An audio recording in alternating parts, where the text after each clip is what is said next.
ದಕ್ಷಿಣ ಕನ್ನಡ ಜಿಲ್ಲಾ ಸರ್ಕಾರಿ ವಕೀಲರಾಗಿರ್ತಕ್ಕಂಥ ಸನ್ಮಾನ್ಯ MP ಉಪಸ್ಥಿತರಿದ್ದಾರೆ. ಮತ್ತು ಮಂಗಳೂರು ಬಾರ್ ಅಸೋಸಿಯೇಷನ್ನ ಕಾರ್ಯದರ್ಶಿಗಳು ಉಪಸ್ಥಿತರಿದ್ದಾರೆ.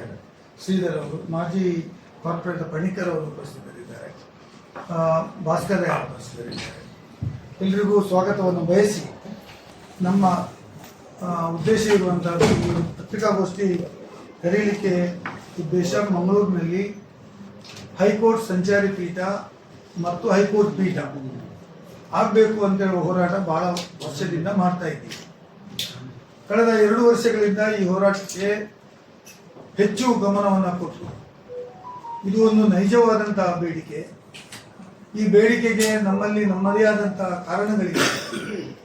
ಮತ್ತು ಮಂಗಳೂರು ಅಂದರೆ ಕರಾವಳಿ ಜಿಲ್ಲೆ, ದಕ್ಷಿಣ ಕನ್ನಡ, ಉಡುಪಿ ಮತ್ತು ಉತ್ತರ ಕನ್ನಡ ಹೀಗೆ ಸೇರಿ ಕೊಡಗು, ಚಿಕ್ಕಮಗಳೂರು ಸೇರಿಸಿದರೆ ಒಳ್ಳೆಯದು ಅಂತೇಳುವ ಒಂದು ವಿಚಾರವನ್ನು ಕೂಡ ಹೈಕೋರ್ಟಿನ ಮುಖ್ಯ ನ್ಯಾಯಾಧೀಶರ ಮುಂದೆ ಇಟ್ಟು ಈ ಒಂದು ಹೈಕೋರ್ಟಿನ ನ್ಯಾಯಪೀಠವನ್ನು ಮಂಗಳೂರಿನಲ್ಲಿ ಮಾಡಬೇಕು ಅಂತ ಹೇಳುವುದು ಹೋರಾಟವನ್ನು ಮಾಡ್ತಾ ಇದ್ದೀವಿ.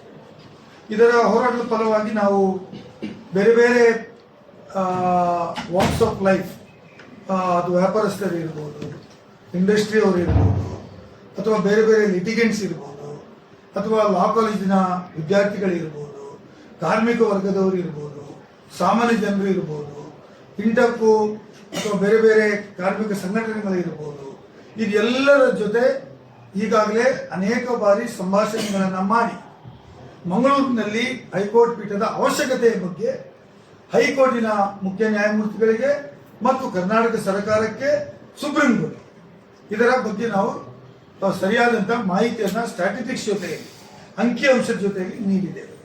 ಅದು ಮಾತ್ರವಲ್ಲ, ಅನೇಕ ಹೋರಾಟಗಳನ್ನು ಮಾಡಿದ್ದೀವಿ. ಅದು ಪೋಸ್ಟ್ ಕಾರ್ಡ್ ಚಳವಳಿ ಇರ್ಬೋದು, ಅಥವಾ ಇಮೇಲ್ಗಳನ್ನು ಕಳಿಸುವುದು ಇರ್ಬೋದು, ಅಥವಾ ಬೇರೆ ಬೇರೆ ಬಾರ್ ಅಸೋಸಿಯೇಷನ್ಗಳಲ್ಲಿ ಹೋಗಿ ಸಾರ್ವಜನಿಕರನ್ನ ಕರೆಸಿ ಮಾತಾಡೋದು ಇರ್ಬೋದು. ಇದೆಲ್ಲವನ್ನ ಮಾತಾಡಿ ಎಲ್ಲೋ ಒಂದು ಕಡೆ ಒಂದು ಸಂಘಟಿತವಾಗಿರ್ತಕ್ಕಂಥ ಒಂದು ಅಭಿಪ್ರಾಯ ವ್ಯಕ್ತ ಆಗಿದೆ. ಹಾಗಾಗಿ ಇವತ್ತು ಇದರ ಬಗ್ಗೆ ಹೆಚ್ಚು ಗಮನವನ್ನು ಕೊಡುವುದಕ್ಕೋಸ್ಕರ ಇತ್ತೀಚೆಗೆ ನಾವು ನಜೀರ್ ಅವರು, ನಮ್ಮ ಮಾಜಿ ಸುಪ್ರೀಂ ಕೋರ್ಟ್ನ ನ್ಯಾಯಾಧೀಶರು ಮತ್ತು ಪ್ರಸ್ತುತ ಆಂಧ್ರ ಪ್ರದೇಶದ ರಾಜ್ಯಪಾಲರು, ಇವರು ಮತ್ತು ಬೇರೆ ಬೇರೆ ವ್ಯಕ್ತಿಗಳು ಸೇರಿ ನಮ್ಮ ಕರ್ನಾಟಕ ರಾಜ್ಯದ ಮುಖ್ಯ ನ್ಯಾಯಾಧೀಶರನ್ನು ಭೇಟಿ ಮಾಡಿ ಅವರಿಗೆ ಈ ಒಂದು ಪೀಠದ ಬಗ್ಗೆ ಮನವರಿಕೆಯನ್ನು ಕೊಟ್ಟಿದ್ದೇವೆ. ಅದಕ್ಕಾಗಿ ಅವರು ಕೂಡ ಈ ಪೀಠ ಅವಶ್ಯಕತೆ ಇದೆ ಅಂತ ಹೇಳುವುದು ಹೈಕೋರ್ಟ್ ಮುಖ್ಯ ನ್ಯಾಯಾಧೀಶರಿಗೂ ಕನ್ವಿನ್ಸ್ ಆಗಿದೆ. ಅದೇ ರೀತಿ ನಮ್ಮ ಜಿಲ್ಲೆಯ ಉಸ್ತುವಾರಿ ನ್ಯಾಯಾಧೀಶರು ಆನಂದಲ್ಲ, ಜಸ್ಟಿಸ್ ನರೇಂದ್ರ ಪ್ರಸಾದ್ ನಮ್ಮ ಜಿಲ್ಲೆಯ ಅಡ್ಮಿನಿಸ್ಟ್ರೇಟಿವ್ ಜಡ್ಜ್, ಅವರನ್ನು ಕೂಡ ಮಾತಾಡಿ ಅವರು ಕೂಡ ಹೌದು ಅವಶ್ಯಕತೆ ಇದೆ ಅಂತ ಹೇಳುವಂಥದ್ದು ಹೇಳಿದ್ದಾರೆ.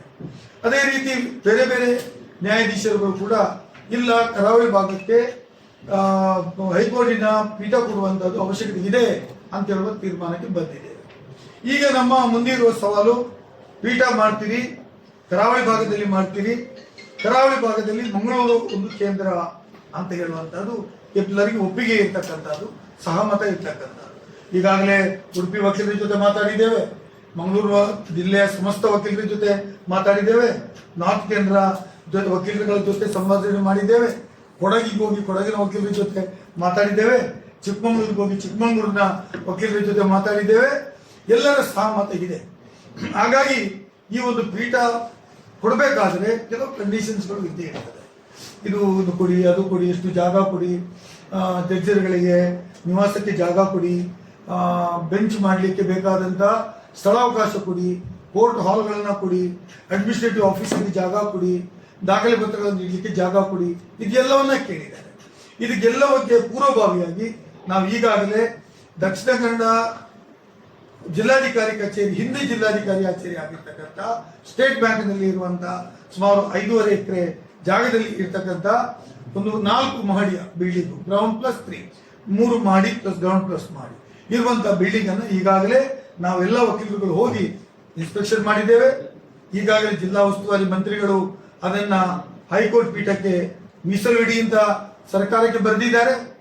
ಕಂದಾಯ ಸಚಿವರನ್ನ ಭೇಟಿ ಮಾಡಿದ್ದೇವೆ, ನಮ್ಮ ಲಾ ಮಿನಿಸ್ಟರ್ನ ಭೇಟಿ ಮಾಡಿದ್ದೇವೆ, ಮುಖ್ಯಮಂತ್ರಿಗಳನ್ನ ಭೇಟಿ ಮಾಡಿದ್ದೇವೆ. ಹಾಗಾಗಿ ಈ ಬಿಲ್ಡಿಂಗ್ ಅನ್ನ ನಾವು ನೋಡಿದಾಗ ಅದು ಅತ್ಯಂತ ಸೂಕ್ತವಾದಂತಹ ಬಿಲ್ಡಿಂಗು ಅಂತ ನಮ್ಮ ಗಮನಕ್ಕೆ ಬಂದಿದೆ. ಮತ್ತು ನಮ್ಮ ಎಲ್ಲ senior advocates like BA Ibrahim ಇರಬಹುದು, ಬೇರೆ ಬೇರೆ ಅಡ್ವೊಕೇಟ್ಸ್ಗಳು ಬಂದು ಇದು ಸೂಕ್ತವಾದ ಕಟ್ಟಡಕ್ಕೆ ಸೂಕ್ತವಾದಂತಹದ್ದು, ಕೋರ್ಟಿನ ಸಂಚಾರಿ ಪೀಠ ಮಾಡಲಿಕ್ಕೆ ಪ್ರಸ್ತುತ ಆಗಿದ್ದ ಒಂದು ಒಳ್ಳೆಯ ಒಂದು ಬಿಲ್ಡಿಂಗ್ ಅಂತ ಹೇಳುವಂಥದ್ದು ಹೇಳಿದ್ದಾರೆ. ಅದರ ಜೊತೆಯಲ್ಲಿ ಈಗ ನಮ್ಮ ಮಂಗಳೂರಿನಲ್ಲಿ ಇರ್ತಕ್ಕಂಥ ಜೈಲು ಅದು ಬಾಳೆಗುಣಿಗೆ ವರ್ಗಾವಣೆ ಮಾಡಬೇಕು ಅಂತ ಹೇಳುವಂತಹದ್ದು ತಮ್ಗೆ ಗೊತ್ತಿದ್ದಾಗೆ ಮೊನ್ನೆ ಬಜೆಟ್ ನಲ್ಲಿ ಅದಕ್ಕೆ 2ನೇ ಹಂತದ ಕಾಮಗಾರಿಗೆ ದುಡ್ಡನ್ನ ಮೀಸಲಿಟ್ಟಿದ್ದೇವೆ. ಅದರ ಟೆಂಡರ್ ಪ್ರೋಸೆಸ್ ಈಗ ನಡೀತಾ ಇದೆ. ಅದು ಅಲ್ಲಿ ಇರುವಂತಹ ಸುಮಾರು 12 ಎಕರೆ ಜಾಗ, ಈ ಜೈಲಿನ ಜಾಗ, ಬದಿಯಲ್ಲಿ ಇರ್ತಕ್ಕಂಥ ಅಧಿಕಾರಿಗಳ ಜಾಗ, ಅದನ್ನು ಮೀಸಲಿಡಬೇಕು ಅಂತ ಹೇಳುವಂತದ್ದು ರಾಜ್ಯದ ಹೈಕೋರ್ಟಿನ ಆದೇಶದ ಮೇರೆಗೆ ನಮ್ಮ ಜಿಲ್ಲೆಯ principal civil district judge Basavaraj ಅವರು ಈಗಾಗಲೇ ಪತ್ರವನ್ನು ಬರೆದಿದ್ದಾರೆ ಮತ್ತು ಈ ಜಾಗವನ್ನು ಕೋರ್ಟ್ಗೆ ಮೀಸಲಿಡಿ ಅಂತ ಹೇಳುವಂತ ಕಾಗದ ಪತ್ರವನ್ನು ಈಗಾಗಲೇ ಬರೆದಿದ್ದಾರೆ. ಅದು ನಮ್ಮ ಕೈಯಲ್ಲಿದೆ. ನಾವು ಅದನ್ನು ಪರ್ಸ್ಯೂ ಮಾಡ್ತಾ ಇದ್ದೇವೆ. ಅಲ್ಲಿ ವಿಸಿಟ್ ಮಾಡಿ ನೋಡಿದ್ದೇವೆ. ಜೈಲು ಶಿಫ್ಟ್ ಆಗಲಿಕ್ಕೆ ಇನ್ನೂ 2-3 ವರ್ಷ ತಗೊಳ್ಬಹುದು ನನ್ನ ಅಭಿಪ್ರಾಯದಲ್ಲಿ. ಹಾಗಾಗಿ ಅಲ್ಲಿವರೆಗೆ ಸಂಚಾರಿ ಪೀಠವನ್ನ ನಮ್ಮ ಜಿಲ್ಲಾಧಿಕಾರಿಯಲ್ಲಿ ಇರ್ತಕ್ಕಂಥ ಆ ದೊಡ್ಡ ಜಾಗ ಏನಿದೆ ಆ ಜಾಗದಲ್ಲಿ ಪ್ರಾರಂಭ ಮಾಡಿ ಮುಂದಿನ ದಿನಗಳಲ್ಲಿ ಅದನ್ನ ನಗರದಲ್ಲಿಯೇ ಪರ್ಮನೆಂಟ್ ಪೀಠ ಆಗ್ಬೇಕು ಅಂತ ಇದ್ರೆ ಇಲ್ಲಿಯೇ ಮಾಡ್ತಕ್ಕಂಥದ್ದು. ಇಲ್ಲದಿದ್ರೆ ನಾವು ಈಗಾಗಲೇ ಸಜೆಸ್ಟ್ ಮಾಡಿದ್ದೇವೆ, ಮಂಗಳೂರು ಮತ್ತು ಉಡುಪಿ ಗಡಿಯ ಮಧ್ಯದಲ್ಲಿ ಮುಲ್ಕಿ ಸುಂದರಾಮ್ ಶೆಟ್ಟಿ ಸಭಾಭವನದ ಮುಂದೆ ಜಾಗ ಇರ್ತಕ್ಕಂಥ ಸರ್ಕಾರಿ ಜಾಗ ಇದೆ, ಸುಮಾರು 100-150 ಎಕರೆ ಇದೆ. ಅಲ್ಲಿ ಮಾಡ್ಲಿಕ್ಕೂ ಕೂಡ ಒಂದು ಅವಕಾಶ ಇದ್ದಾವೆ ಅಂತ ಹೇಳಿದ್ದೇವೆ. ಅದು that is left to the principal chief justice of Karnataka ಅಲ್ವಾ, ಅವರು ಹೇಗೆ ಅದನ್ನು ಸಮ್ಮತಿ ಕೊಡ್ತಾರೆ ಅದರ ಮೇಲೆ ಇರ್ತದೆ. ಬಟ್ ಒಟ್ಟಾರೆಯಾಗಿ ಹೇಳಬೇಕಾಗಿದ್ರೆ ರಾಜ್ಯದ ಮುಖ್ಯಮಂತ್ರಿಗಳು ಸಿದ್ದರಾಮಯ್ಯನವರು ಈ ಹಿಂದೆ ನಮ್ಮ ವಕೀಲರುಗಳನ್ನು ಉದ್ದೇಶಿಸಿ ಮಾತನಾಡಿದರು.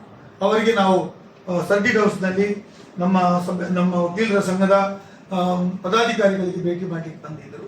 ಅವರು ಹೇಳಿದ್ದಾರೆ, yes this is a genuine ಒಂದು ವಿಚಾರ ಇದೆ, ಕರಾವಳಿಯಲ್ಲಿ ಸಂಚಾರಿ ಪೀಠ ಅಥವಾ ಹೈಕೋರ್ಟ್ ಪೀಠ ಮಾಡಲಿಕ್ಕೆ ಇದು ಒಂದು ನೈಜವಾದ ಬೇಡಿಕೆ ಇದೆ, ಇದಕ್ಕೆ ನಮ್ಮ ಒಪ್ಪಿಗೆ ಇದೆ ಅಂತ ಹೇಳುವ ಮಾತನ್ನು ಕೂಡ ಅವರು ಹೇಳಿದ್ದಾರೆ. ಹಾಗಾಗಿ ಮುಂದೆ ದಿನಗಳಲ್ಲಿ ಅದಕ್ಕೆ ಏನೇನು ವ್ಯವಸ್ಥೆಗಳು ಬೇಕು ಇದನ್ನ ಮಾಡಲಿಕ್ಕೆ ನಾವು ಸಿದ್ಧರಿದ್ದೇವೆ. ನಾನು ನಿನ್ನೆ ಮೊನ್ನೆ ಪತ್ರಿಕೆಗಳಲ್ಲಿ ನೋಡ್ತಾ ಇದ್ದೆ, ಶಿವಮೊಗ್ಗದವರು ಇಲ್ಲ ನಮ್ಗೆ ನಮ್ಮದೇ ಆದಂತ ಹೈಕೋರ್ಟ್ ಬೆಂಚ್ ನಮ್ದೇ ಬೇಕು, ನಾವು ಅಲ್ಲಿಯೇ ಹೋಗ್ತೇವೆ, ಇಲ್ಲಿಯೋ ನೋ ಅಬ್ಜೆಕ್ಷನ್, ನಾವು ಏನು ಅವರು ಸೇರ್ಬೇಕು ಒತ್ತಾಯ ಯಾರಿಗೂ ಇರುವುದಿಲ್ಲ. ಕೊಡಗಿನವರು ಹೇಳ್ತಾ ಇದ್ರು, ಇಲ್ಲ ನಮ್ಗೆ ನಮ್ದೇ ಪೀಠ ಬೇಕು. ಕೊಡಗಿನವರಿಗೂ ಒಂದು ಪೀಠ ಬೇಕು ಅಂದ್ರೆ ಅವಶ್ಯಕತೆ ಇದೆ ಅಂತ ಹೇಳುದು ಸ್ಪಷ್ಟ ಆಗಿದೆ, ಅವಶ್ಯಕತೆ ಇದೆ ಅಂತ ಹೇಳುದು ಸ್ಪಷ್ಟ ಆಗಿದೆ. ಹಾಗಾಗಿ ನಮ್ಮ ಈ ಬೇಡಿಕೆಗಳಿಗೆ ನಾವು ಮುಂದೆ ಬರ್ತಾರೆ ಮತ್ತು ಚೀಫ್ ಜಸ್ಟಿಸ್ ಅವರು ನಮ್ಗೆ ಎಶ್ಯೂರ್ ಮಾಡಿದ್ದಾರೆ.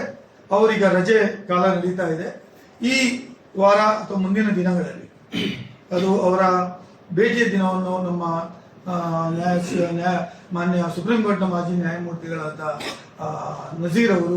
ಅಬ್ದುಲ್ ನಜೀರ್ ಅವರು ಪರ್ಸ್ಯೂ ಮಾಡ್ತಾ ಇದ್ದಾರೆ.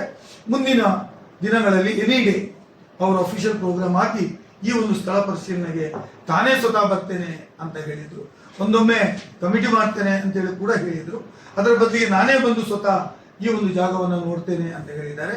ನಾನು ಕೂಡ ಈ ಬಗ್ಗೆ ಈಗಾಗಲೇ ಜಿಲ್ಲಾಧಿಕಾರಿಗಳ ಜೊತೆ ಮತ್ತು PWD ಡಿಪಾರ್ಟ್ಮೆಂಟ್ ಜೊತೆ ಚರ್ಚೆ ಮಾಡಿದ್ದೇನೆ. ಅವರು ಕೂಡ ಮಾಡುವುದಾದರೆ ಬಹಳ ಸ್ವಾಗತ ಇದೆ, ಈ ಬಿಲ್ಡಿಂಗ್ ಅನ್ನು ಕೊಡಬಹುದು ಅಂತ ಹೇಳುವ ತೀರ್ಮಾನ ಮಾಡಿದ್ದಾರೆ. ಹಾಗಾಗಿ ಈ ಹೈಕೋರ್ಟ್ನ ಪೀಠದ ವಿಚಾರದಲ್ಲಿ ನಾವು ಹೆಚ್ಚು ಡೇ ಟು ಡೇ ಕಮ್ಯುನಿಕೇಶನ್ ಅನ್ನು ಮಾಡಿಕೊಂಡಿದ್ದೀವಿ ಮತ್ತು ಇಲ್ಲಿ ಸೂಕ್ತವಾದಂತಹ ಸ್ಥಳ ಇದೆ. ರಾಜ್ಯ ಸರ್ಕಾರ ಕೂಡ ಉತ್ಸುಕತೆಯಲ್ಲಿದೆ ಮತ್ತು ಹೈಕೋರ್ಟ್ ಜಡ್ಜಸ್ ಕೂಡ ಇದರ ಬಗ್ಗೆ ಹೆಚ್ಚು ಮುತುವರ್ಜಿಯನ್ನು ವಹಿಸಿದ ಕಾರಣಕ್ಕಾಗಿ ಇನ್ನು ಕೆಲವೇ ದಿನಗಳಲ್ಲಿ, ಮುಂದಿನ ಭವಿಷ್ಯದ ದಿನಗಳಲ್ಲಿ ಹೈಕೋರ್ಟ್ನ ಸಂಚಾರಿ ಪೀಠ ಮತ್ತು ಅದರ ಪರ್ಮನೆಂಟ್ ಪೀಠ ಹೇಗೆ ಹುಬ್ಳಿ ಧಾರವಾಡದಲ್ಲಿ ಇದೆ, ಗುಲ್ಬರ್ಗದಲ್ಲಿದೆ, ಆ ಮಾದರಿಯಲ್ಲಿ ನಮ್ಮಲ್ಲಿ ಕೂಡ ಆಗ್ತದೆ ಅಂತ ಹೇಳುವುದನ್ನ ನಿಮ್ಮ ಮುಂದೆ ಹೇಳಲಿಕ್ಕೋಸ್ಕರ ಇದರಲ್ಲಿ ಯಾವುದೇ ಗೊಂದಲಗಳು ಇಲ್ಲ ಅಂತ ಹೇಳುವುದನ್ನು ಕೂಡ ತಮ್ಮ ಮುಂದೆ ಹೇಳಲಿಕ್ಕೆ ಈ ಪತ್ರಿಕಾಗೋಷ್ಠಿಯನ್ನು